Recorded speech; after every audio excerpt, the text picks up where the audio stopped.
आप देख रहे हैं ब्रेकिंग न्यूज हरियाणा।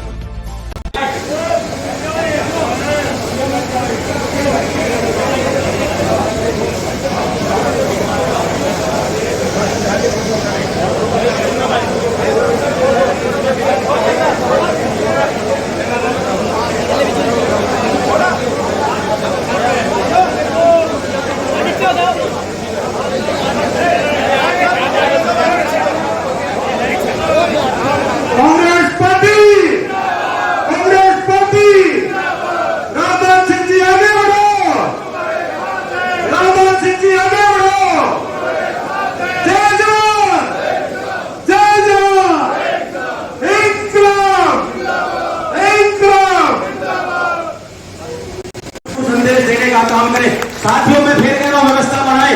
पहुंचे आदमी को अनुशासन का पक्का होता, स्टेज पर बाकी जगह बैठ लियो भाई।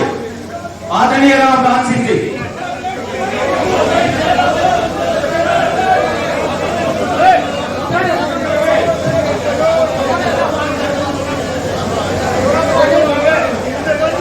एक मिनट में शांत शांत। धन्यवाद जोशी साहब।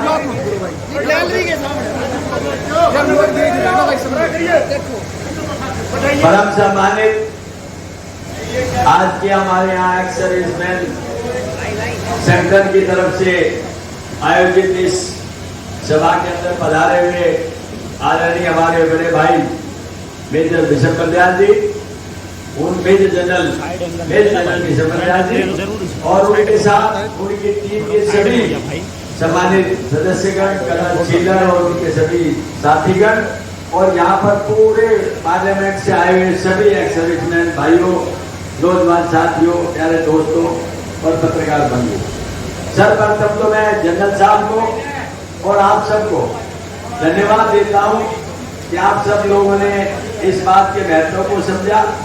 ये एक्स सर्विसमैन की पार्टिसिपेशन बहुत महत्वपूर्ण है और जब तक उनकी भूमिका नहीं है तब तक हमारे पास कोई भूमिका नहीं है। मैं गारंटी के साथ कहता हूँ, आज के प्रधानमंत्री उस समय के प्रधानमंत्री के सिर्फ उम्मीदवार वो प्रधानमंत्री नहीं थे और उन्होंने रेवाड़ी के अंदर एक आम लोगों के द्वारा रैली आयोजित की और उस रैली में कहा था, मेरे देश के महान फौजी भाइयों, आप लोगों ने देश के प्राण दिए हैं, देश के इतिहास के अंदर अपना बलिदान लिखा है, आज तुमने ये रैली का आयोजन किया है। अगर मैं प्रधानमंत्री बना तो पहले दिन का आपको वादा करता हूं कि आपका 1 रैंक 1 जो पेंशन पोस्ट है वो आपको आरोपी जो है ना वो मैं एक दिन में दे दूंगा, संपूर्ण जैसे दूंगा जैसे आपने चाहा है। लेकिन हुआ क्या कि मामूली सा काम करके त्रुटिपूर्ण आपका वो आरोपी दे करके और उन्होंने हमारे आंसू पूछने का काम किया। अरे मैं कहता हूं प्रधानमंत्री जी से, क्या भूल गए उनके सम्मान को? ये महान योद्धा है जिन्होंने आज तक 1971 का 93,000 सैनिकों का बख्तर गाड़ियों हथियारों समेत आत्मसमर्पण करने का एक इतिहास बांग्लादेश की लड़ाई में बताया था। आप वो जवान हैं जिन्होंने देश की जंग आजादी से लेकर आज तक एकता और अखंडता के लिए अपने प्राणों की आहुति देके खून से इतिहास लिखा है। आप उनको अगर बुला देंगे तो ये समाज और ये इतिहास आपको भी बुला देगा, ये मैं आपको गारंटी से कहना चाहता हूँ।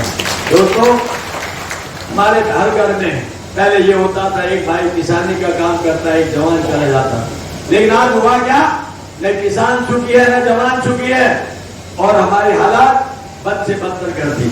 किसी आदमी ने सोचा भी नहीं था कि कोई अग्निवीर जैसी योजना आएगी।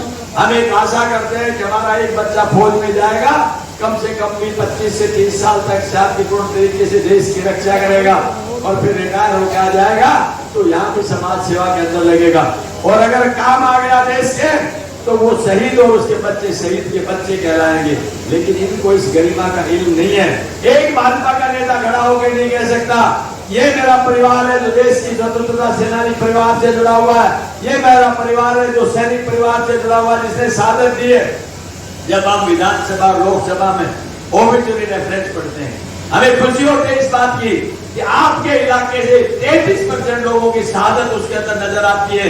इसका मतलब यह है वो जज्बा आपके अंदर, आपके खून के अंदर आज भी बरकरार है जो देश के लिए सम्मान और रक्षा की बात करता है। दोस्तों, अब आपके ऊपर बहुत बड़ी जिम्मेदारी है हमारी।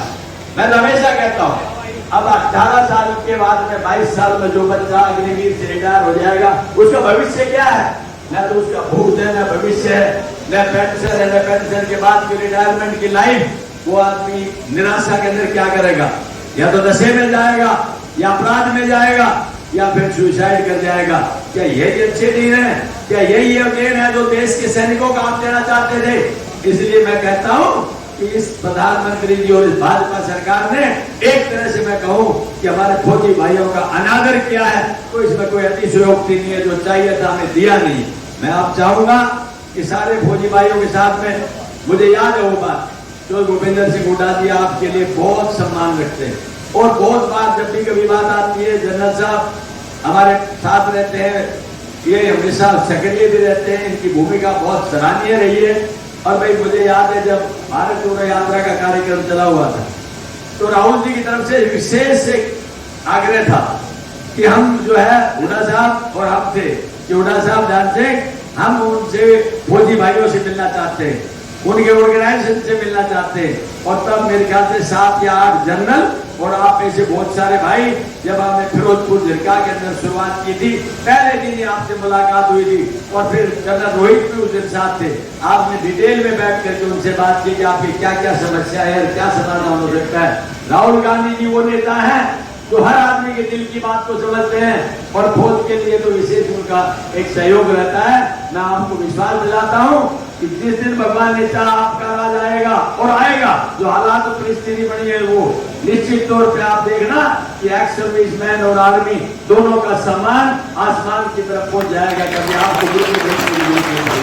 लेकिन मैं, अब समय कम है, मैं आपसे अपेक्षा करता हूं, एक तो जनरल साहब ने कहा भाई आपका पंडाल अलग से लगवा दूं, तो मेरा एक टेंशन है, मेरे भाइयों से मेरी बात कर भाई, आज जो भाई बैठे हैं ना, इनसे 3 गुना 4 गुना भाई साथियों को और लेकर जाना है, क्योंकि स्पेशल पंडाल जब लगेगा दूर से दिखना चाहिए, सारे कैप पहन के आना, ताकि हम कैसे राहुल जी से ये मेरे भाई एक्स सर्विसमैन के हैं, ये तुम्हारे सामने किस तरह से बैठे हुए हैं, उनको इस बात का एहसास हो। ये आपने विशेष तौर पर ध्यान रखना।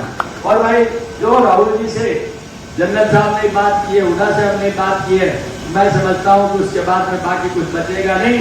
एक बार सत्ता परिवर्तन होने दो, और वो होगा, क्योंकि भारतीय जनता पार्टी के लोग तो बिना मतलब के 400 पार का नारा देते हैं, लोगों में भुलेखा देने के लिए कि भाई 400 पार बोलेगी कोई 350, 300, 250 तो आ ही जाएगी इस भुलेखे में। लेकिन मैं कहता हूं उनका दिमाग 7वें आसमान पे है। वो ये कहते हैं कि हम संविधान बदल देंगे 400 आ गई तो। लेकिन मैं कहता हूं भाजपा के लोगों, मत कर इतना गुमान, हमने तो देखा है चढ़ते सूरज को भी ढलते, तुम क्या संविधान बदलोगे? ये महान योद्धा हमारे बैठे हैं, 25 तारीख को तुम्हारी सरकार बदल देंगे, और वो सरकार आपको बदलेंगे, ये मैं चाहता हूं। और भाई दोस्तों, ज्यादा कुछ न कहते हुए कि समय की कमी है, आपको 22 तारीख को 10 बजे तक, 10:15 बजे तक आपको पहुंच जाना है। अलग आपके लिए पंडाल लगा देंगे। लेकिन मैंने कहा निवेदन ये है, कहता है जो दिखता है वही बात सामने आती है, आपका एक अलग से रूप होना चाहिए, जिससे हम दूर से कह सके ये मेरे सैनिक भाई हैं और मुझे पता है आप ये काम कर देंगे। एक बात। दूसरा, आप बहुत सिंसियर है, आपसे सिंसियरिटी हम चाहते थे। फौज में आप 12 घंटे धूप के अंदर खड़े रहते हैं, ये 10 दिन नहीं 7 ही दिन बचे हम। इन 7 दिनों के अंदर गांव-गांव, गली-गली पहुंच करके हमारा कोई साथी पहुंचे ना पहुंचे, ये हमारे बड़े भाई, हमारे साथी, हमारे सब कुछ है। आप जाके पहुंचना, एक मैसेज देना कि राहुल जी का एक मैसेज है कि कांग्रेस और इंडिया ब्लॉक के उम्मीदवारों को जिताना है। और महेंद्रगढ़ में आपके भाई जो आपकी शीर्ष नेतृत्व तो भूपेंद्र सिंह हुड्डा के द्वारा आशीर्वाद लेके आपके बीच आया है, उसकी आपने मदद करनी है। मेरा ये सौभाग्य होगा, आपका आशीर्वाद मिल जाएगा। तो इन शब्दों के साथ आप सबने समय भी दिया, सम्मान भी दिया। मैं निश्चित तौर पे कहता हूँ ये ऋण उतार तो नहीं पाऊंगा, लेकिन प्रयास करूंगा ब्याज समेत उतारने का, इतना जरूर मेरे से है। इन शब्दों के साथ आप सबका बहुत बहुत धन्यवाद। जय हिंद।